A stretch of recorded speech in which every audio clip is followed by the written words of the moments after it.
Hi, everyone. My name is Kylie.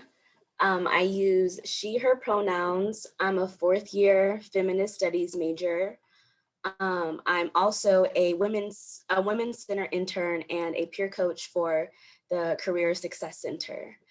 The Women's Center and Career Success are excited to bring you today's event, which is the Women in Leadership panel.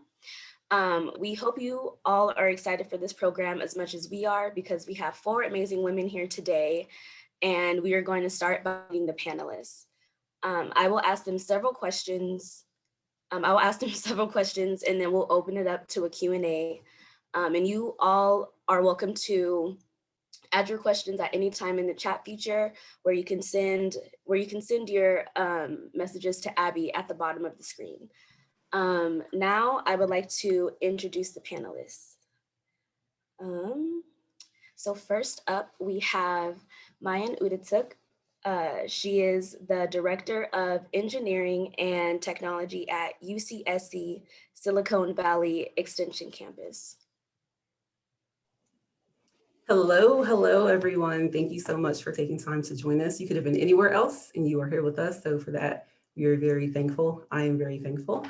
As was said by Kaylee, my name is Dr. Mayan Udawatuk. I am currently serving as the Director of Program and Partner Development at the University of California, Silicon Valley Extension. Women were allowed to do or not. This might be a good time to say, please mute your mics as well. So the mute icon, please click that. Thanks. In terms of pronouns, my pronouns are she and her. My educational background is as follows. I have my bachelor's degree from Norfolk State University, behold the green and gold, in chemistry with an emphasis in material science. I have my master's degree in education from the University of Houston, go Cougs, as well as my doctorate in applied educational psychology from the University of Houston. In terms of fun facts, I'm a left-handed former taiko drumming salsa dancer who is a proud dog mom. I love hiking. I also love rainy days, not at the same time.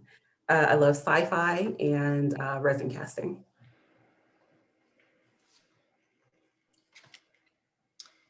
Okay, next we have Maria Elena de la Garza, and she is the Executive Director at the Community Action Board of Santa Cruz County. Hi, everybody. Buenas tardes. It's an honor and a pleasure to be with you today. I'm Maria Elena de la Garza. My pronouns are she and her. And I get to be the executive director to the most awesome agency in the county, the Community Action Board of Santa Cruz County. If you don't know who we are, I invite you to go to our Facebook page, go to our Instagram and learn about who we are. Know that there is a community action agency in all of your communities. So look for us and find us. We stand between systems and grassroots, and we do a lot of advocacy work and important services in the community. I'm born and raised in Watsonville, California, which is south of in Santa Cruz County. It's also, many of you, if you don't know where Watsonville is, it is where Martinelli's sparkling cider is made. And so most of us know Martinelli's. And we get to work, support, and represent the family that picks those apples and those strawberries and those Brussels sprouts for your dinner table. A fun fact about me is I am not a slug. I'm not an alumni from UCSC. The only way I was allowed to go to college was I had to go to an all-woman school or I wasn't going to go away. And so I found an all-woman school. My mother was a very traditional Latina mama. I found a school, Scripps College down south, and had an experience of being in an all-women's feminine-focused school, feminist-focused school. And so that helped shape who I am. That's who I am. Thank you. Next, we have Yvette Brooks, and she is the new mayor of Capitola. Hi, everyone. So nice to see all of you. This actually just brings me comfort and joy, and I'm just so humbled to be around so many wonderful people today. pleasure seeing you, Maria. I just saw you 2 minutes ago at another meeting. So as Kylie mentioned, I am the current mayor for the city of Capitola. I'm also a full-time employee for the Santa Cruz County Office of Education. I worked there for close to over a decade. I'm also a wife and a mama to a beautiful 6-year-old daughter. I was originally born and raised in San Jose and moved over here to Santa Cruz, and I am an alumni. Go Banana Slugs. I graduated in 2006 with a bachelor's in sociology and a minor in education. Fun fact, I was the first one to ever live in College 10 dorms. I was there lucky enough right when they opened up. So I had a fresh bed, yay. And yes, I did kiss the banana slug my freshman year. And for all of you college students, alums, if you know what the first rain means, yes, I did. So, all right, thanks so much. All right. Last but not least, we have Christy Martin, who is the founder and CEO of Eibach Systems, which is a technology consulting company. Thank you. Hi, everyone. Again, I'll echo, grateful for everyone showing up, and this is an amazing group of women. Christy Martin, my pronouns are she, her. Rachel Carson, class of '88 with computer science. For the last 20 years, I have run a technology services company for the television industry, so companies like NBC. And I grew up in Southern California, but moved to Santa Cruz as a first-gen student. And I met my partner, Cindy, in the computer lab back in the days before laptops, when you had to be in a basement to use a computer. And we've lived in Santa Cruz ever since. We've been remodeling a house and raising chickens and planting gardens on the west side here. And I'm also on the UCSC Alumni Council, which is how I got hooked into this discussion. So nice to meet everyone. All right. Thank you all for being here. And now let's jump into our questions. I am going to skip the first one because y'all did introduce yourselves when I was introducing y'all. So my next question will be for starting with Yvette. Could you please describe your career journey that got you into your current leadership role? Thank you, Kylie. So, gosh, I wish it were like I knew my entire life I wanted to be an elected official. That really wasn't the case for me. Growing up, like I mentioned, I grew up in Eastside San Jose, and I just really needed to get out of San Jose because of where I lived. And so I was lucky enough to be accepted to UCSC. And for me, that was like a big culture shock. But what grounded me was my interest in education, and I wanted to become a teacher. And so I really quickly learned the salary of a teacher and how much it costs to live in Santa Cruz County. And so for me, as I explored all those options as a preschool teacher and after school teacher and all of those things, I had to work in the industry. I worked at Zelda's restaurant in Capitola, if anyone's familiar, and that was my cocktailing job. And it was all about networking for me. And so I was lucky enough to meet somebody who happened to be the HR director for the Santa Cruz County Office of Education, a really strong woman who said, Yvette, you need to do something else. You can't be here forever. And she really took me under her wing and got me hired at the county office as an intern or a temp remote. And that's when I met Martine Watkins. And if you don't know who Martine Watkins is, she is the current council member for Santa Cruz City. And she was previously the mayor there. And she and I have been friends for a very long time. And she was interested in running and asked me to run her campaign. And I said, I have no idea what that means, but it's 2016.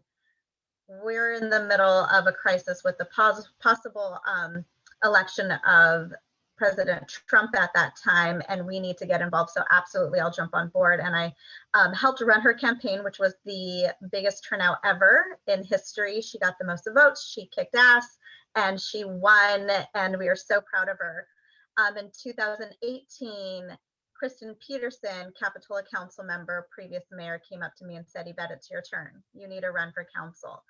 And I said, you know, I was blessed enough to buy a tiny little 800 square foot condo in Capitola. And everyone kept saying, you know, this is your beginner's home. This is your beginning home. And I said, oh, guys, this is my forever home. I'm not leaving. There's no way I can figure out, but I need to give back. And so that's when I decided myself to run in 2018. And here today, as I am the new mayor. So yeah, that's how I got here. All right. Mayan, would you like to describe your career journey that got you into your current leadership role? Happy to do so. So I'm just going to be real with y'all. My career journey started, thankfully, with a weird thought when I was in elementary school. You know, when you're being introduced to different career paths. And that's when I learned about chemistry. And I learned about chemistry from the perspective of blowing things up, like in labs. And so from then on, I said, I want to be a chemist because I want to be able to blow things up and get paid for it.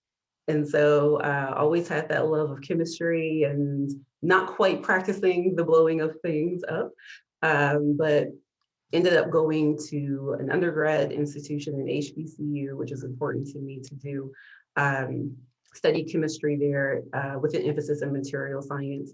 That emphasis wasn't built into the curriculum. It's something that I wanted to do, and thankfully the opportunity was there to do so. Through that career journey, I was one of those people who spent 5 years in undergrad. So shout out to all of those folks who are doing 5 years and even 6 years, because it actually aligns with what the research is saying.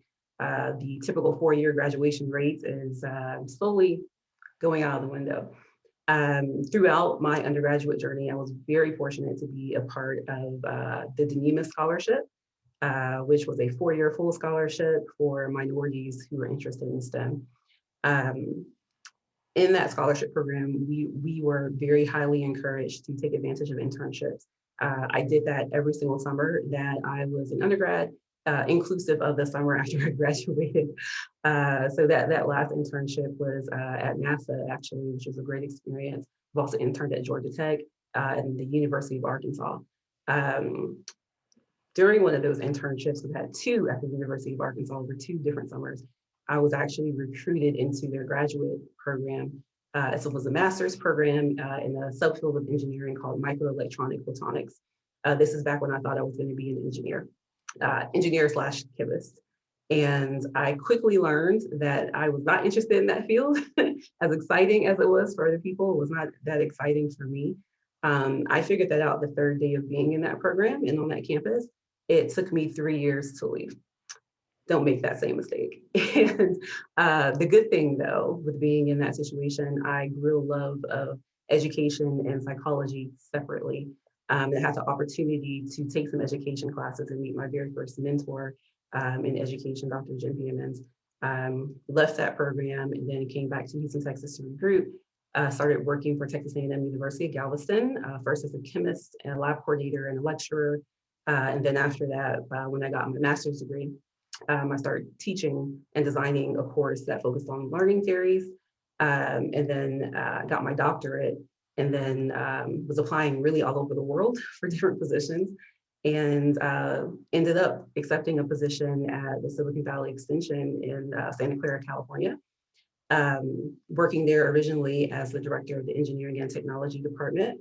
And we just had a restructure July of 2020. So now I am the director of program and partner development. So not just focusing on engineering and technology, but focusing on all of our academic departments that include engineering and technology, business and management, bioscience, education and design. And very thankfully, I'm building out a curriculum for diversity, equity, and inclusion. And that's the long and short of how I got to where I am now.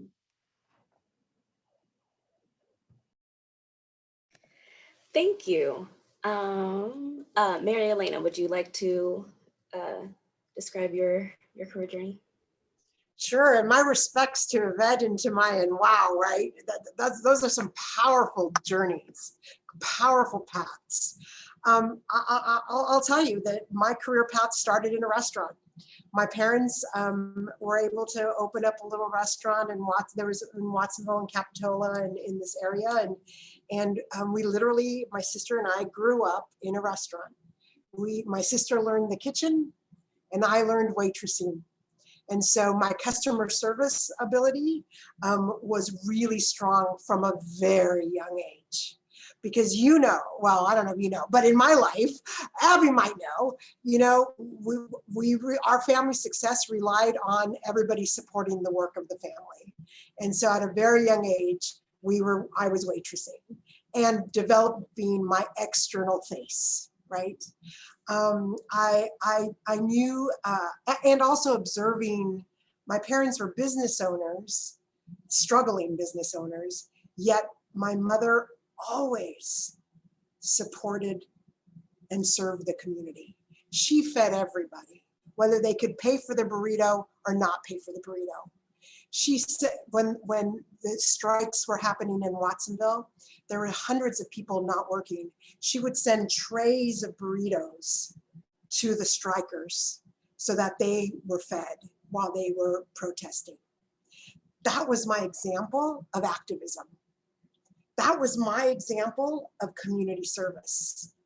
And so that impacted me. I went to school, I wanted to be a teacher.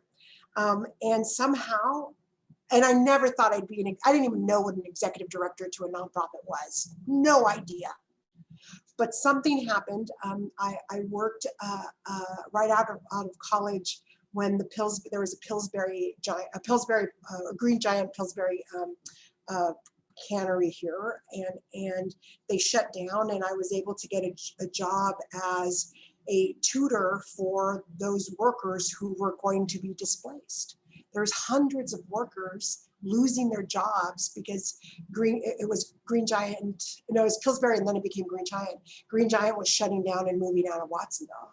And hundreds of workers who had dedicated their life working in those jobs didn't have a pathway for their next steps.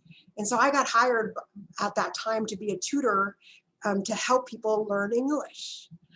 Because their workforce learned English. And I remember being in the group, and I remember the teacher saying it, Marilena, you go work with that group. They're not going to learn much, but entertain them.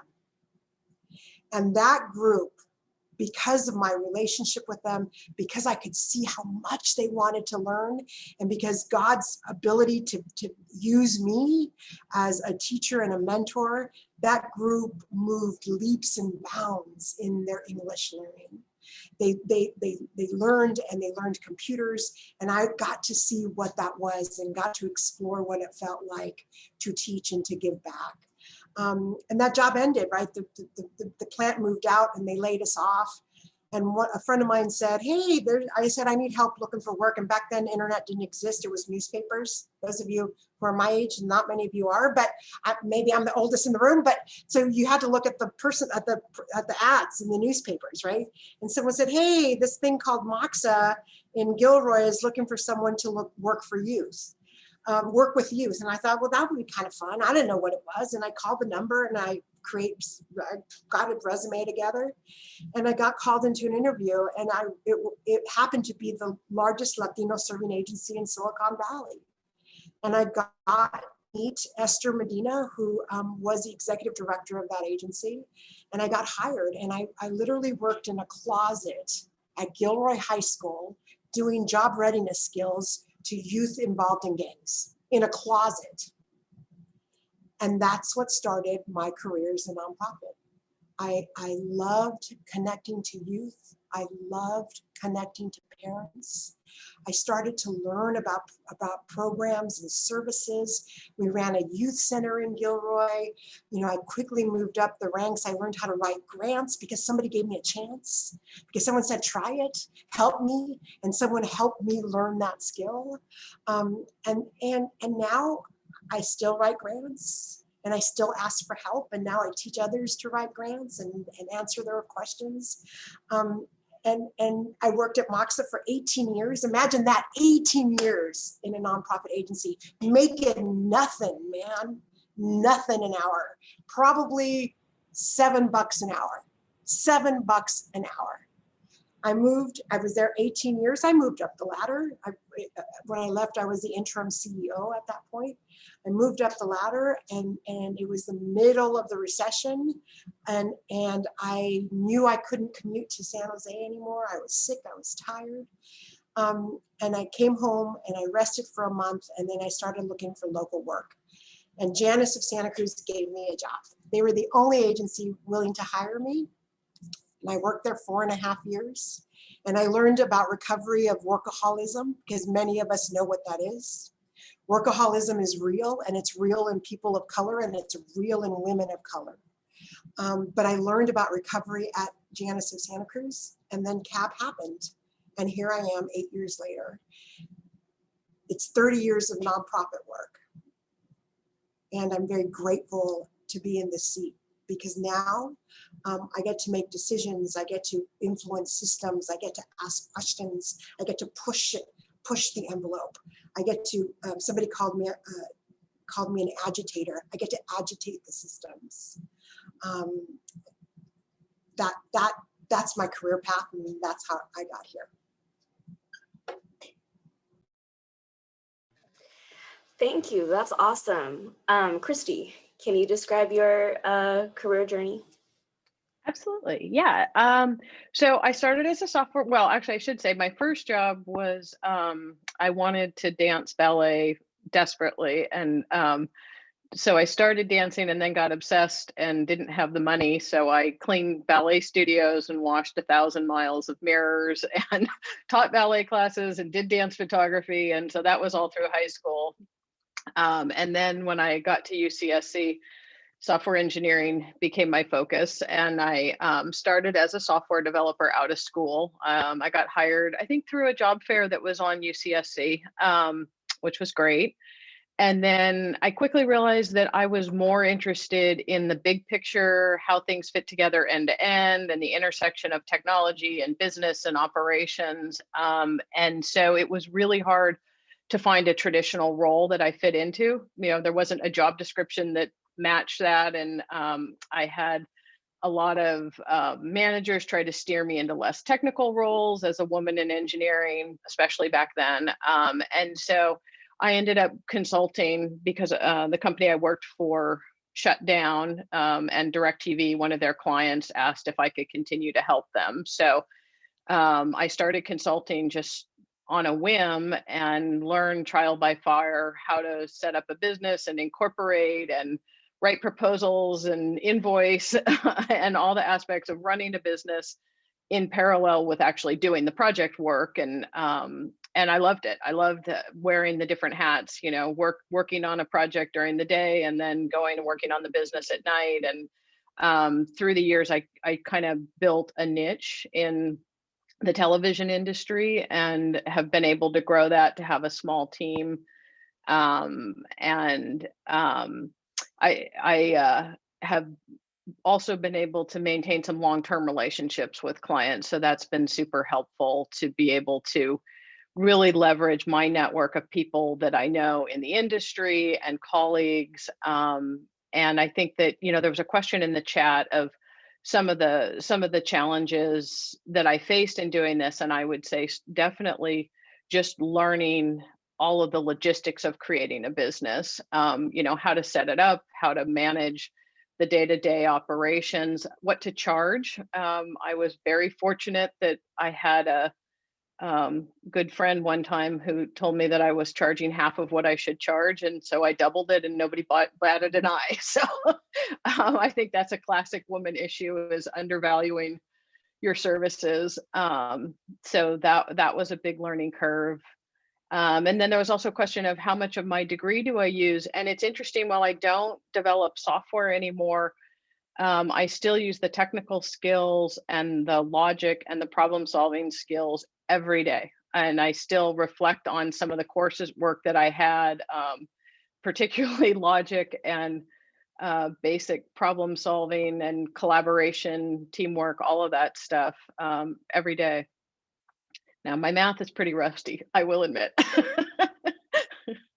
And that's where I am. So I've been consulting for the last 20 years, and now I have a team of about 3 people that I have on my company.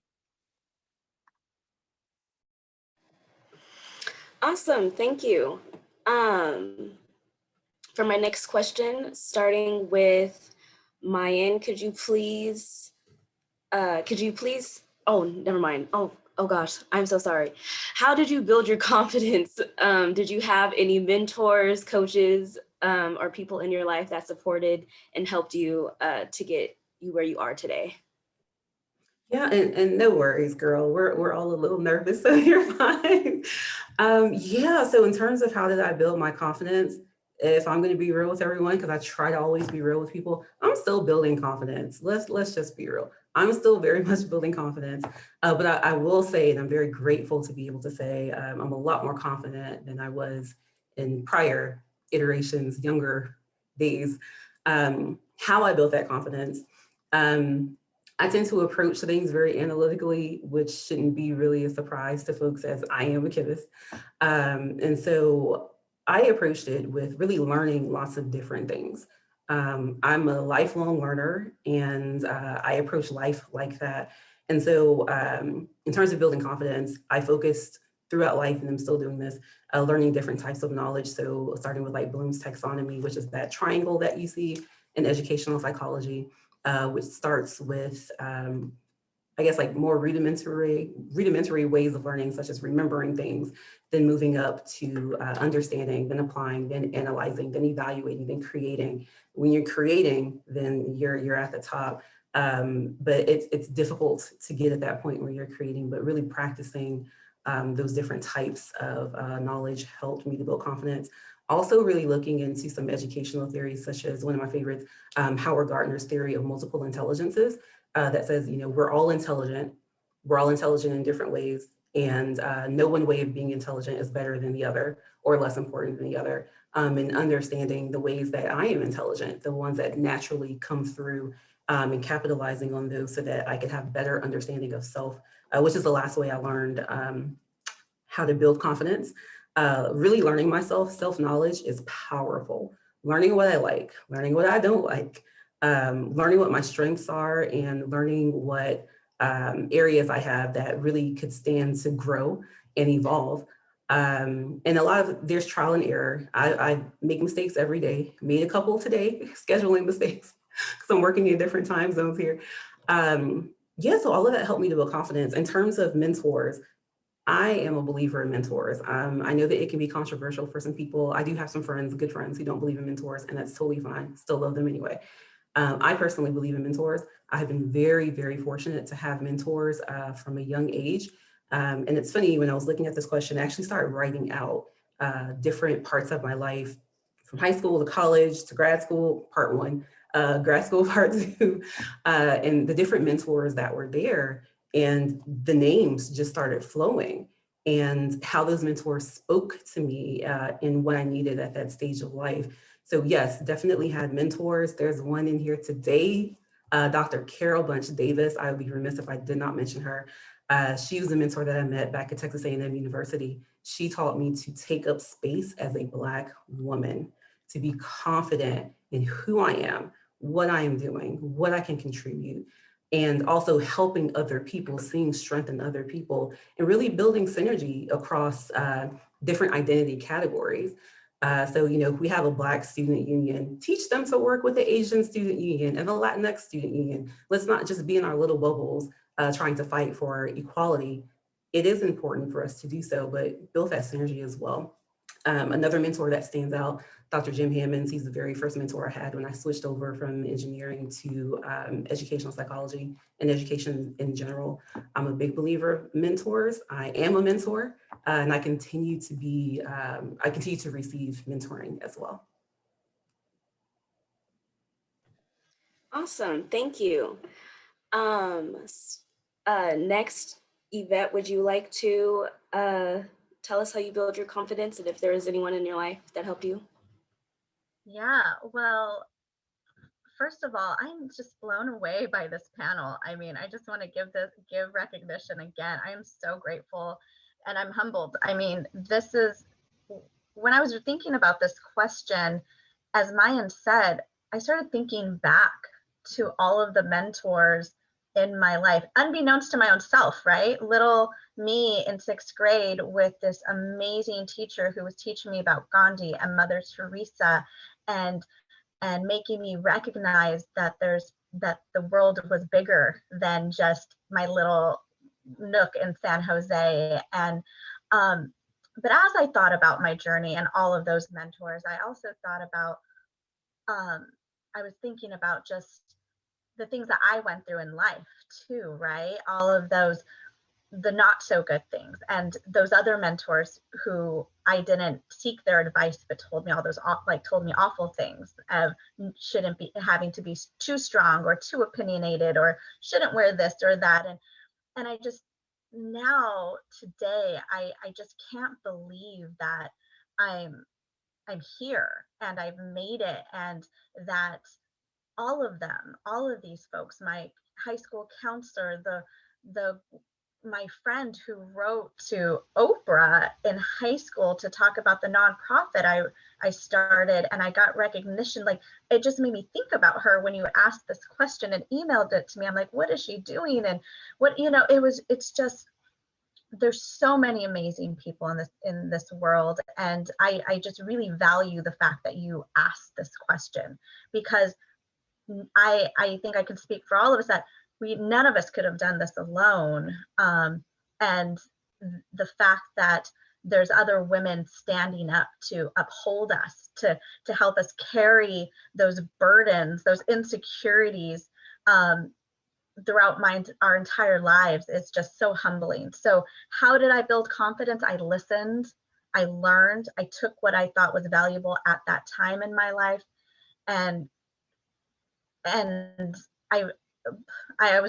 trying not to curse. If anyone knows me, I have the worst mouth sometimes, but just having to grow a thick skin, and that coming from my mom is cool, saying, Mija, you better grow a thick skin, don't listen.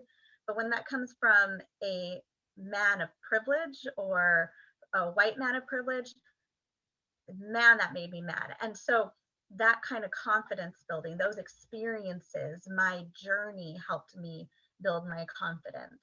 And so, yeah, I have to acknowledge my mom and my grandmother and my tias and my uncles and all of the people who just paved this path for me to ultimately be here today, because I am like no other in my family. I'm the first of many, right? And so I just hope that I can teach my own daughter that it's possible too, and help her gain the same confidence.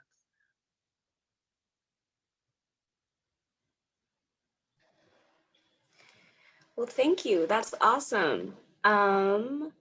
Christy, would you like to answer this question? Yes, thank you. Yeah, I would say somewhat similar, that my parents were so unconditionally loving to my sister and I, and constantly told us there was nothing we could do wrong, and that we could do anything that we set our minds to, which is a foundation I'm very grateful for. And I know that that's not always the case for many kids growing up. So I recognize how fortunate I am to have had that. And I also recognize that when I was younger, I might have been a little bit overly confident as a result of that. And that I didn't ask for help. And it took me a while in my career to realize that it's okay that you have underlying doubts, but it's okay to say that you need help and to ask for mentors or coaching or things like that. And so I think we all, no matter how confident you are, you always have underlying insecurities, and to, ask for help and look for people throughout your career, whether it's peer advisors or senior mentors or people in other industries that you're interested in. That's really made a difference. And I would say at this point, my network of both peers and mentors are not just some of my oldest friends, but they're also the reason why I'm able to keep a full pipeline of consulting jobs. So I've been very lucky to not have to go out and do a lot of sales because I've built a large network of people who know me and know what I do and keep me in mind when new jobs come along. So I think there's both personal growth benefits, there's job opportunity benefits, and I think the larger your network is, the more your confidence grows because you can see your strengths and weaknesses reflected back to you in kind of a trusting environment. So I would say my family first, and then over the years, a growing number of peers and advisors has really made a difference.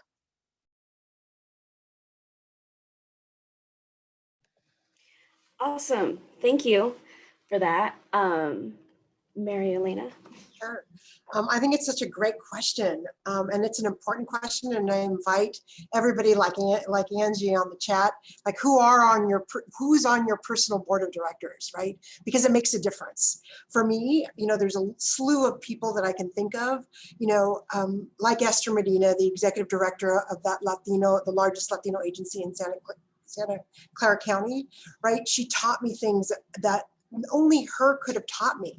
Only she could have taught me, right? She taught me things like, don't ever be embarrassed to ask for money, to go to city council meetings or go to the board of supervisors or go to the board of trustees at Packard to ask for resources for the voices that you represent. Don't be embarrassed. It's not about you. It's about the voices you represent. She also taught me that if you're going to build and develop in the east side of San Jose, right, in the east side, in the other side of the tracks in any community, you build buildings that are worthy of the strengths of that community.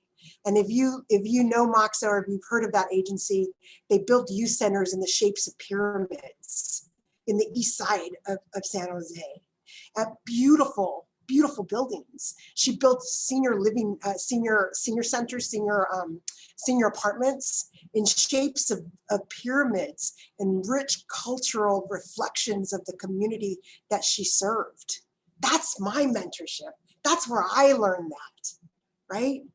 I learned from, I also challenged myself and actively recruited mentors who did not look like me, who did not have the same experience as me. I remember I was in Gilroy and I knew I needed to learn personal budgeting. Nobody ever taught me about budgeting. People of color, women of color, in my generation, maybe it's different now, nobody talks about money. All I knew was that my family struggled economically. I struggled economically, but I needed to learn something different. So I asked this old white guy, his name was Bob, and he was a leader in Gilroy, and he was a business owner, and he had money and a home and a nice cars. And I said, Bob, teach me. Show me how to do this, because I don't know how to do it. And he would meet with me once a month over a hamburger and talk to me about budgeting. That took courage to ask a white man whom I don't trust to open that door of conversation. And I just did it again. Bob passed away years ago. 2 weeks ago, y'all, 2 weeks ago, I sat with my white woman friend from Santa Cruz who knows the stock market, who makes money in investments. And I said, Kathy, teach me. I don't know how to do this. No one taught me how to do this. And I trust you enough to have this conversation. And this was 2 weeks ago. And so I'm still getting mentored. I'm still learning. I still have questions. And I said to her, thank you for not judging me. And she said, girl, she said, Maria Elena, you've been busy being a warrior for your community. I will help you because we owe you this. It makes me emotional to have her answer that. And I think the last thing is, it's going to make me emotional too. You know, like everyone else on the panel, it's about my familia, right? But my parents didn't invest in us in terms of going, you know, letting us do stuff or letting us go places. We couldn't have bicycles. Girls weren't allowed at that time. We couldn't roller skate. I didn't learn to swim.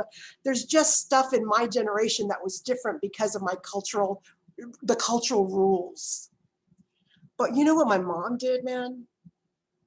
She survived not knowing English and not knowing how to drive. After my dad died, she kept the family business going. She drove us to school, my sister and I. She went to work 365 days a year, every day from sun up to sundown, to make sure that I had an education. That mentorship, that guidance, and that example has completely made me who I am. And my confidence right now as a almost 56-year-old woman is I have found a space where all my experience, all those pains, all those successes are completely aligned with the mission of the agency that I represent. That alignment of mind, soul, heart, and spirit to my work, watch out, that's confidence. Thank you so much. That was very inspiring. My next question that I have, I will start with Christy. Do you mind telling us what does adversity look like on a day-to-day basis, and how do you tackle that?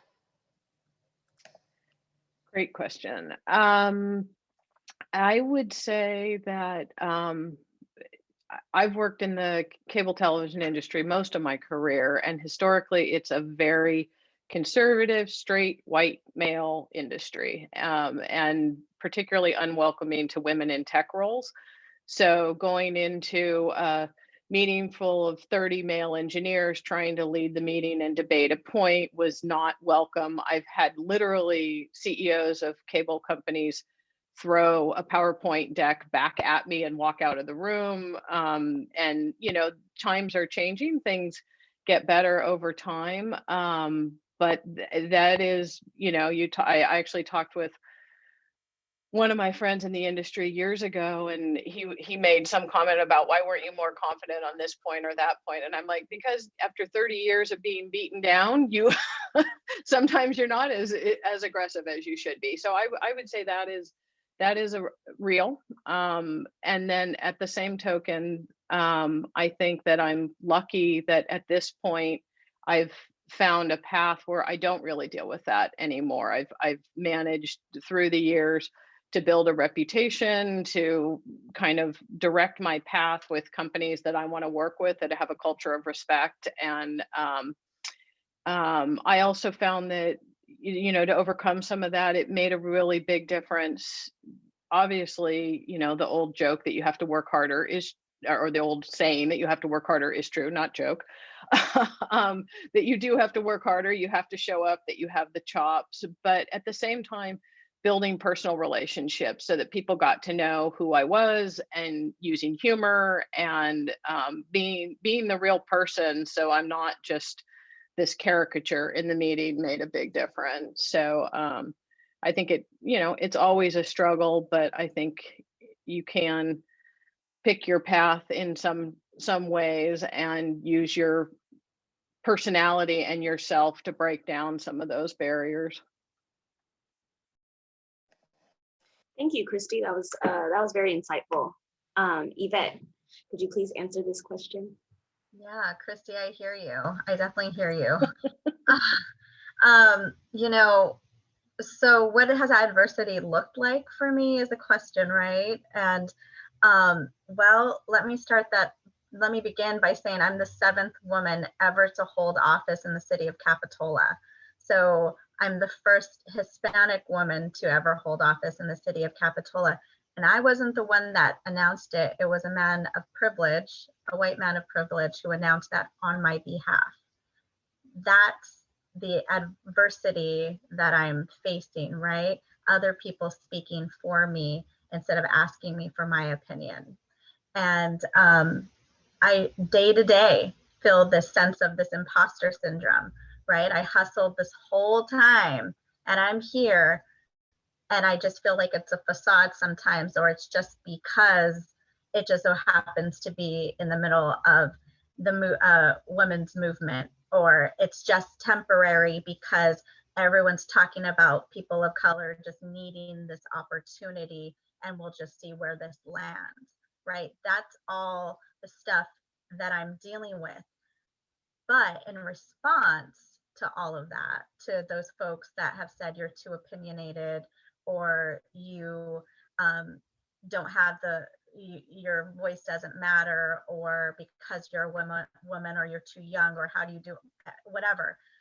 The bottom line is, now I'm in a position of power, and now I can make those changes, and I can be the change, and I am here, and I'm not going anywhere, because there wasn't just enough people who believed in me, and I've been blessed enough and lucky enough, and I've worked hard enough to be here, to get here. And so now that I have the platform, now that I have the dais, I'm going to incite that change, right? I'm going to bring forward conversations on implicit bias. I'm going to look at our policies to make sure they're inclusive. I'm going to grab hold of every person of color in Capitola, all 10,000 residents. I'm going to find every person who's been stifled, and I'm going to bring them forward.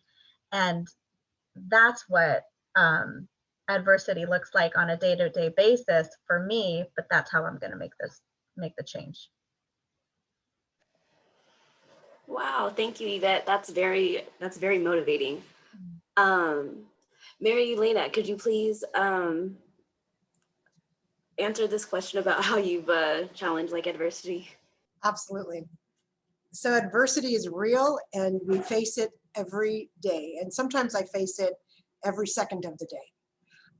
And like my colleagues, it looks like being the only woman in the room sometimes. Sometimes it's being the only Latina in the room. Sometimes it's being the only fat woman in the room. Sometimes it's being the only woman older than 50 in the room. Sometimes it's being the person that has the least tech experience in the room. Sometimes it's my own demons in my head that fuel the adversity. Sometimes it's dealing with the imposter syndrome that Yvette just talked about, right? That's daily sometimes for me. Like, you want me to be on this panel, right? You want me to speak to this group? You want me to speak to the 16,000 women's marchers? I got the Tony Hill Award? Wait till they find out who I really am. I got, that shit is real in my head. And so sometimes that's the biggest one. That's the biggest one. The belief that I am not enough. And I fight it, and I strategize, and I educate myself, and I meditate, and I breathe through it. And I have notes all around me to remind me of my brilliance and what I bring to this conversation. And it's also understanding that that is not normal or natural for me. I just was in a group of leaders of color just yesterday, talking about, what we need to do for ourselves? We need to create a network within each other. Do you know that the white folks have a network that they can call each other and say, hey, this and this and this, and can you help me? And there's solutions. And sometimes people of color, we don't have that same network. And so we're working collectively in the county to create a network for people of color and leaders of color. And one of the tiniest little strategies that we came up with, I said, I'm going to ask for recommendations on my LinkedIn profile. So easy, but so hard. And I targeted 5 people that I thought I'm going to ask them, and to consciously write a recommendation on my LinkedIn profile. And they did. And then I read them, and I'm like, imposter syndrome yet again. Are they talking about me? This is how they see me. right? So I want to tell you, it's about building that network. It's about in terms of facing that adversity, but it's about self-reflection and self-nurturing and self-love and turning off those tapes that we carry that are sometimes the biggest demons.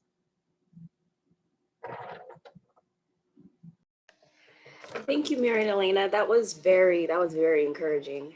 Mayan, could you tell us what adversity looks like for you? Yes. Before I do so, I just want to say, y'all, if y'all spirit is not getting fed today, are you here? I don't know about y'all. I am being spiritually fed. I just want to say that and just say thank you. And I'm also getting emotional over here listening to the panelists. We have stories of strength. And for me to be able to say that and include myself, that's a huge thing. So I'm not gonna cry, but for the answer towards what does adversity look like for me on a daily basis? Oh man, as Maria Elena said, the adversity is very real. By the day, by the second, sometimes you're just going moment to moment. Can I get through this meeting? Can I get through this next meeting? And like today, I was triple booked in very high level conversations that can be very jarring. For me personally, when it comes to adversity, in my career now, I see some similar threads to my career before when I worked as a chemist. Some of the adversity also comes from a superpower of mine, being a Black woman who is also in STEM. When I was teaching chemistry to some racist and sexist students, some of which made it very known and vocal, and I quote, "There's no way you could be my chemistry instructor, you are a Black woman." Come on now. I mean, with the audacity to say that to my face in front of the whole class. It took everything in me to stay professional, which I did. But then also to sit there and have to argue science. I'm not here to argue science with you. I'm here to teach you science. In terms of getting through that, really having the vulnerability to go and talk to my boss, who was one of the most brilliant people I've ever met, Dr. Susan Knock, biochemist, a woman. So she's been there before. And she told me, she said, you know, I understand where you're coming from, not as a Black woman, but as a woman in STEM. She understands because she's been confronted with some of those things too. And that's when she gave me permission. She said, Mayan, you don't have to be so nice to these people. Yes, you should still be professional, but you don't have to be nice. If they come at you, come at them professionally, okay? But still, I can speak my mind in professional ways that challenges them right back. In terms of more current adversity, still being a Black woman. So when I was originally hired to Silicon Valley Extension, leading the engineering and technology department, we would go to different conferences, which by the way, I got us into for free. Silicon Valley tech conferences can cost thousands of dollars to have a booth or a table. I came up with a barter trade model, which we would do free marketing for the conference, and then we would get in for free. And people would ask me, how were you able to do that?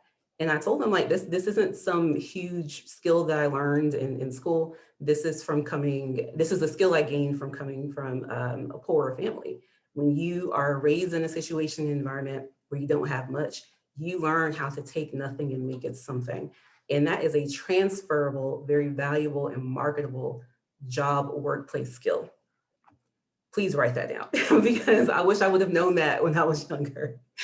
And so going to these tech conferences as the director. So again, Black woman director of engineering and technology. Some people would say those things don't go together.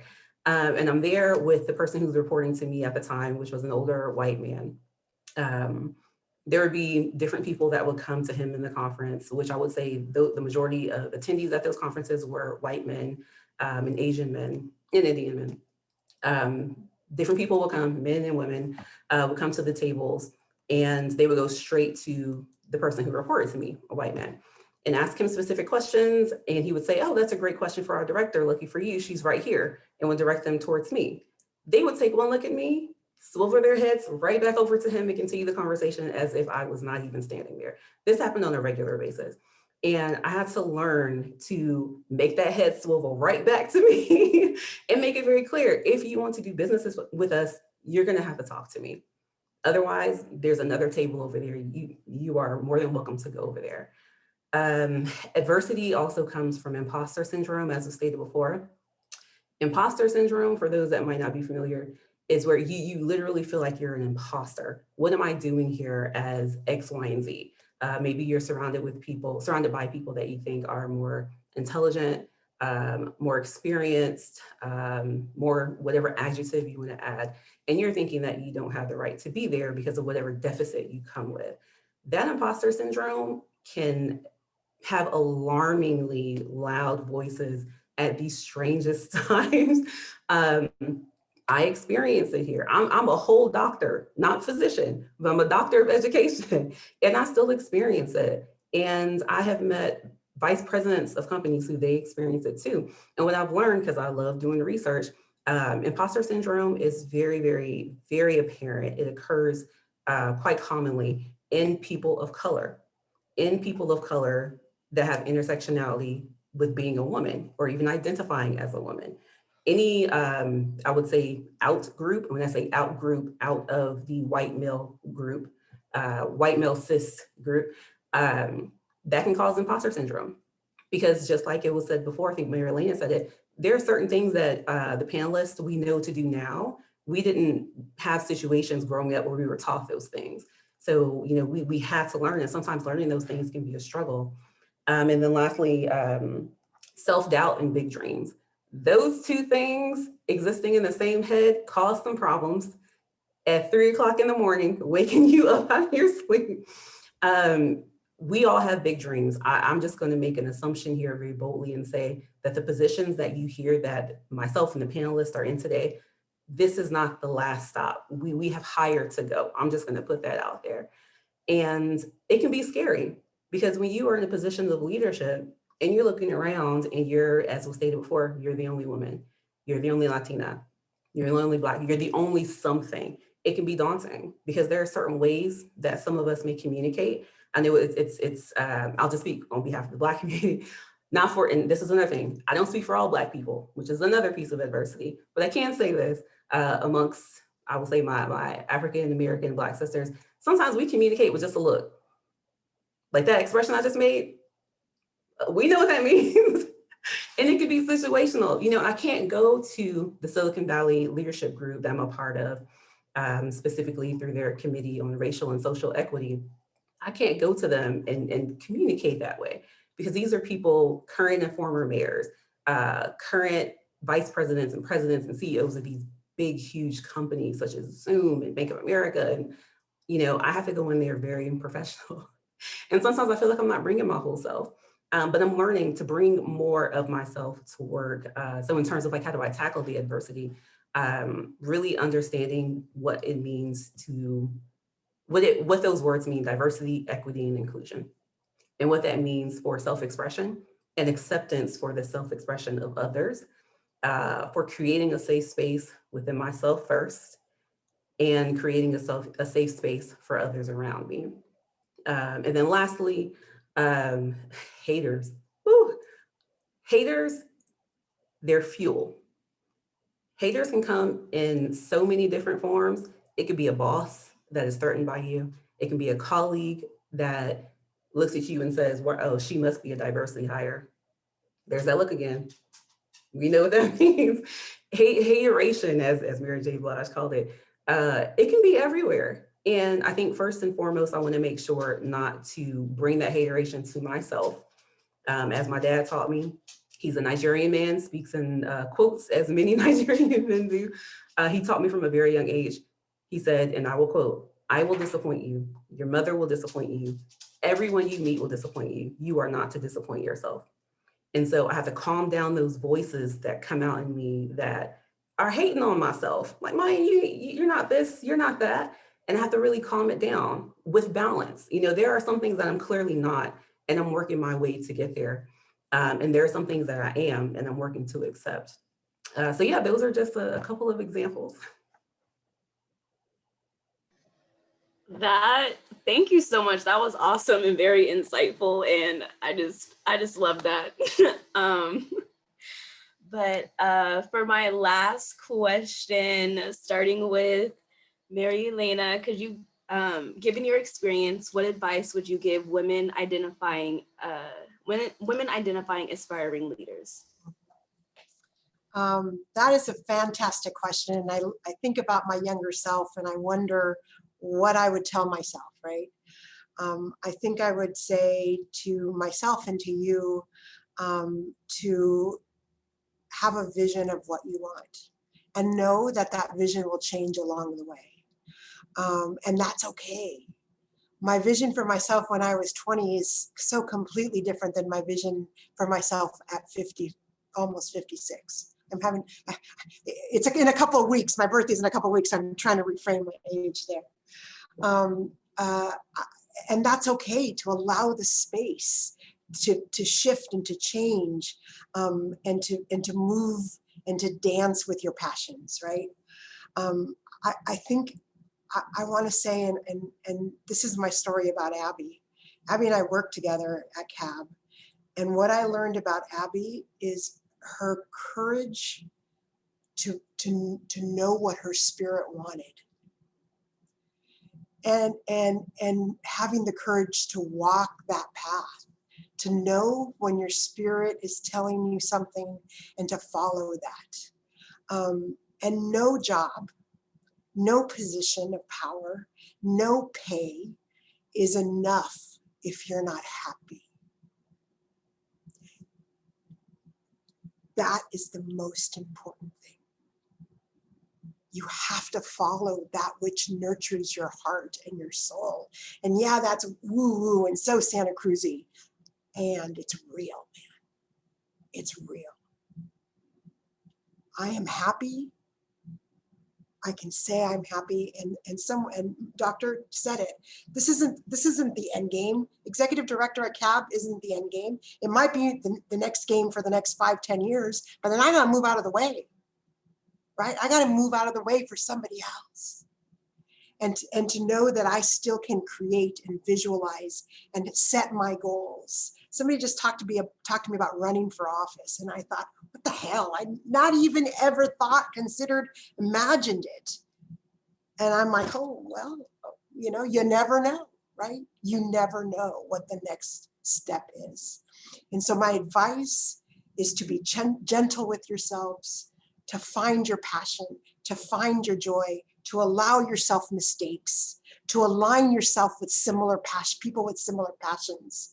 And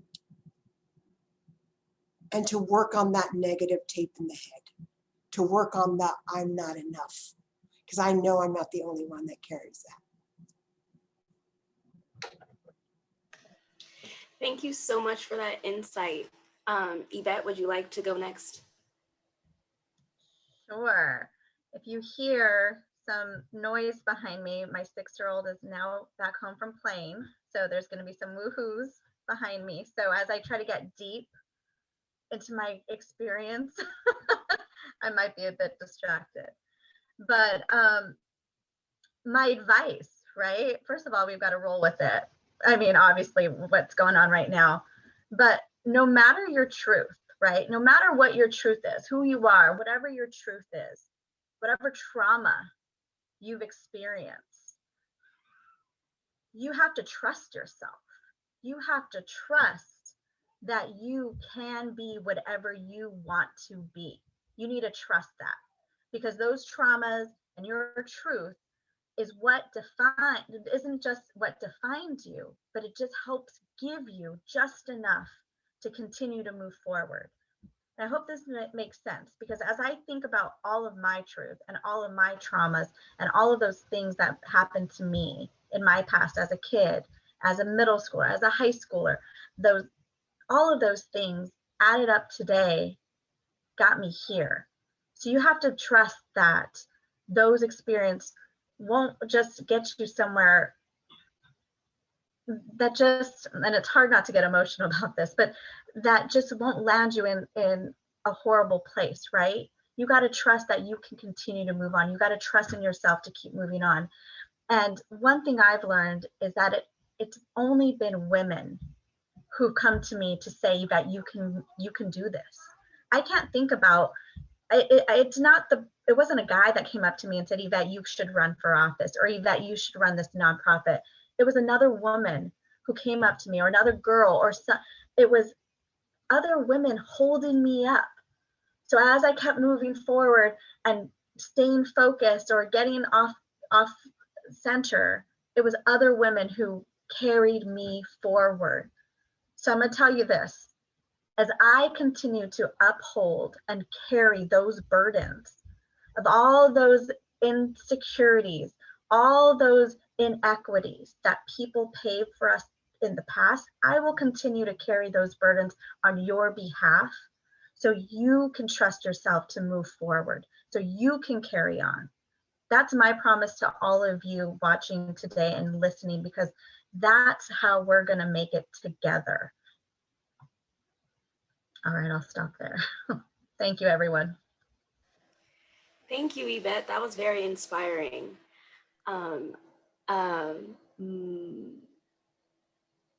Sorry, Mayan, could you please answer that question?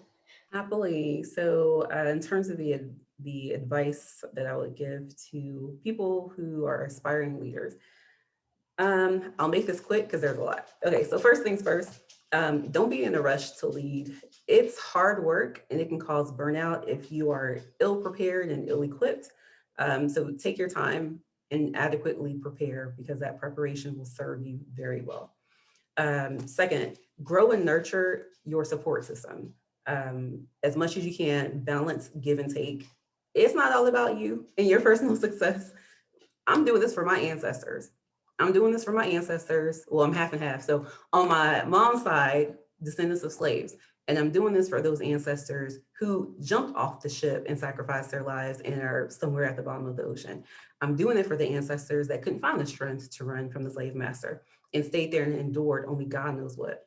On my dad's Nigerian side, I'm doing this for those ancestors who, as my dad told me, his ancestors in Nigeria were fighting people from taking Africans, Nigerians as slaves. I'm doing this for them. And I'm also doing this for the future, because I'm here now. I won't always be here. None of us will always be here. There will be people coming behind me. This is for them too, right? So it's a collective effort. Number 3, be creative in your approach to your career. Transferable skills are essential when it comes to good leadership. Be a critical thinker with strong emotional intelligence. I cannot stress that enough if you are going to lead. Number 4, know the names of your experiences. I love nomenclature, jargon, lexicon, which are big words and that mean how do you name things. Know what a macro aggression is. Know what a micro aggression is. Know what racial spotlighting means. Know what gaslighting means. Knowing the terms of your experiences will help you articulate them and name them when you have to call someone out professionally, but still call them out. Number 5, nurture collaboration over competition. As the African proverb says, if you want to go fast, go alone. If you want to go far, go together. And then lastly, number 6, again, just to reiterate, you're the center of your story, right? Like you're the star of your movie, your life movie, but you are connected to so many other people. So again, just stressing, like be a giver and a taker. Sometimes you do have to take for self-preservation, but try to give as much as you can as well. Wow, thank you so much. That was really encouraging. Christy, do you have any advice? Sure, that's a tough act to follow, ladies. Thank you. I would say stay true to who you are and what you want. I spent many years trying to fit in a box and sort of downplaying my unique strengths to fit what I thought was a role I should be, or to be nice, like Mayan said, or to follow a path that somebody else told me I should be taking and was miserable. And it was only when I started being myself and being okay with bringing value that people didn't even know they needed. So, coming to the table and saying, I know you don't know you need this, but I think you do, and here's why, and here's how I can help you, that I really found my path. And now I'm kind of known as that kooky smart chick in Santa Cruz. And I was in a meeting today where the agenda had the list of all the people in their titles, and it just said Christy : everything. So it's like, well, that's kind of fun. So don't feel like you have to be any type of role, whether it's a definition of your job or your role in life or how you fit in a family or anything like that. You need to work well with others, but you don't have to be what others think you need to be. Wow, thank you, Christy. That was really insightful. And I just want to say, like, thank you for y'all being like open and honest for like this past hour. I am gonna open it up for a Q&A. So if anyone has a question, I like recommend that you unmute yourself to ask these wonderful ladies. Can I offer something real quickly? I just want to offer the sincere, ooh, Lord, I'm not going to cry. I want to offer the sincerest thank you to the panelists. There is so much strength that I've heard from each and every one of you that I am like locking, I am locking in my heart. What we all are doing is not easy. People may see us smiling, putting on that strong face. It is not easy. And what I absolutely love hearing from each of you, and I kind of was wondering if I was going to hear this, and hearing everything you share, it's there. The activism that is built into who you are and what you're doing, the self-activism and the activism that you have for your community. So I just want to offer my sincerest thanks.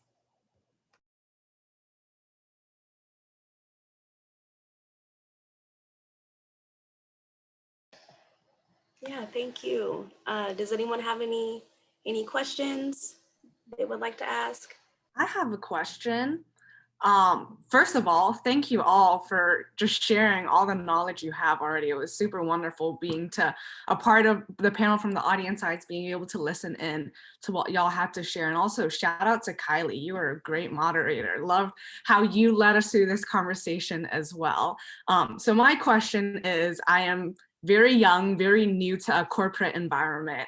And many times I feel my smallness within it. And so I've been super lucky to be surrounded by mentors and managers that really advocate for me and my work. But there's always this underlying fear of like, what if one day I'm on my own, I have to advocate for myself, I have to advocate for my own work.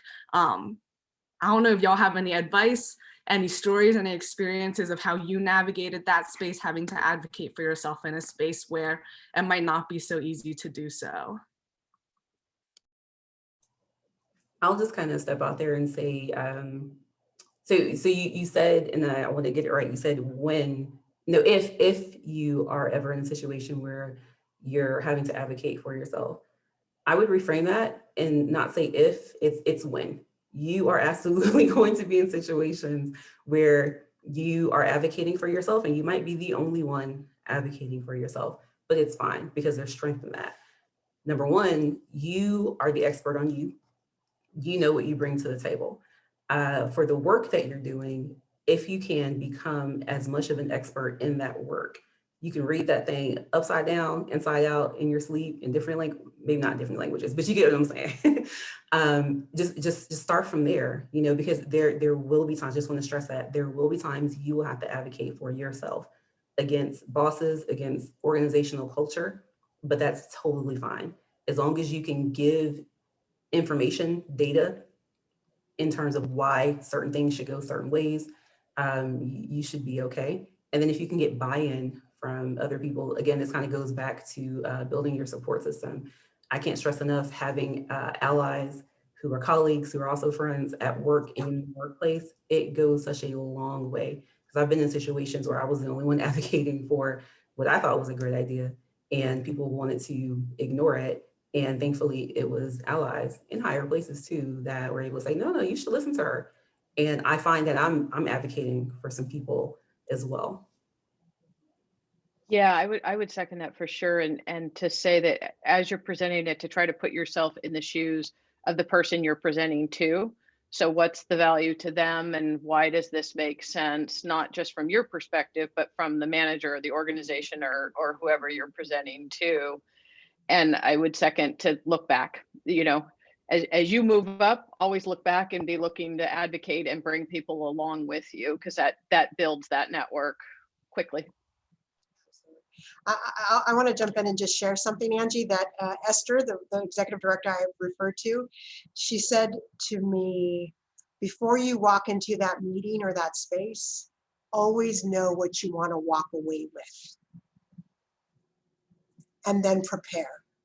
I write my notes, I take my bullet points with me, because it's about advocacy, but it's knowing what are the points and what's the script that I have to prepare for myself so that I get what I want when I walk out the door.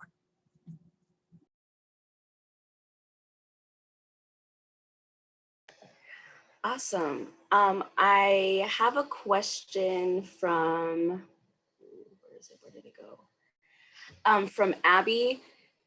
She asked, how can we overcome the gaslighting coming from your family for wanting to be an independent and confident growing woman?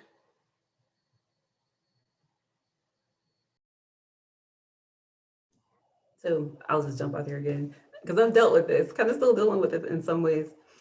Man, that gaslighting is hard. Anytime someone is trying to distort what you see and know as your reality is very difficult, especially when it's coming from people that we believe should be there for us front and center because maybe they're related to us or maybe they've grown up with us. People that we think should want that success for us. Kind of goes back to what I mentioned previously. You gotta know yourself. You have to know yourself. You have to know what the reality of the situation is that you're experiencing. And sure, perception can be a thing. I'll give you an example. So at a previous workplace that I escaped, I had a really interesting situation that occurred where I was quite vocal in a meeting. And this is really when I was learning how to be vocal. I made very sure to say what I needed to say in our team meeting so that nothing could be misinterpreted if it were just me and an individual talking. And I said what I had to say as calmly as I could. Wasn't talking with hands. Didn't do the neck thing. It was just very, very calm and even and measured in my words. And I remember my specific thing was to a coworker: treat us as your coworkers. Don't treat us as your staff because we don't report to you. And long story short, that person, and I quote, said, Mayan was attacking me. Thankfully, and that's a form of gaslighting because they try to invent some type of reality that clearly didn't exist. And thankfully, I had other people who were there who could say, Mayan did not attack. Mayan gave a comment feedback, which we happened to share. It went to leadership, that person at the time, pretty high leadership. And I was told this: Mayan, you have to be sensitive because this person that feels like you're verbally attacking her is a member of the LGBT community. So she has an interesting situation that she needs to navigate. She might feel some oppression, just as in that identity. And I found it very ironic that this lady was saying this to me, a Black woman. And I told her I don't want to get in the space of oppression Olympics. We all have oppression if you are in an out group. So I had to tell her professionally, don't come at me with that because I can talk circles around you with that. You can't do that to me. And so I had to tell her that, I said what I said. And the reality of the situation is that she countered with, well, that's your perception. Another way of gaslighting. And so I don't think we ever came to an agreement on that. But I think when it comes to gaslighting, really be firm in what it is you're experiencing. If it's work, document. I've had situations where I've had to go and document immediately after something happened, and the documentation saved me. And really just try to have that confidence within yourself. If it's in the moment and it's happening and you're emotional, that's fine. If you need to cry, release, do what you have to do. But at the end of the day, come back to the reality that you know is there. I'd like to add to mine. You mentioned like knowing yourself, and I feel like I'm always constantly having to redefine myself, and I'm always creating this new person, especially as I think back to myself as a college student versus who I am today. And you made a really good point when you said know what these terms are, know what gaslighting means, because even today I still have to think to myself, oh, that actually happened to me. That actually was gaslight. That happened. And there was one scenario where I was at an event and surrounded by other, well, this is always the case, surrounded by men in power, men in office. And we were talking about something, an initiative, and they looked at me, and one gentleman said, well, don't be a bitch, just vote for that thing. And I'm like, ooh, was I being a bitch? Like, right? Psychological warfare happening in my head. Was I too sassy? What did I say? Or am I just a woman, and because I'm a woman, that's the definition of how you would like to address me? But I didn't think about any of that till after the fact. What I walked away at that moment was like questioning my own self. And so to Mayan's point, I think that really understanding these terms, these things that actually occur to women, happen to women on the daily, are real. And so when we talk about trust yourself, know yourself, for me, that's just anytime you feel something in your belly that says, that just doesn't feel right. It's probably because it wasn't right. It probably was because it was one of those awful things that we were talking about today that impact all of us, well, all of us presenters, at least, who use these different examples. So it's real, and there's no end to it unless we say something about it, and we say enough is enough. Thank you so much, Yvette. That was very insightful and very encouraging. I just want to thank you all so much, the panelists and the audience. We hope you enjoyed this program today. And also, like, just in order for the Women's Center and Career Center to continue programming, we will need your feedback. So Abby is going to launch a poll, and we just ask you to take a couple minutes to give us some feedback.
All right, I'm hoping that was enough time for you all to fill out that poll.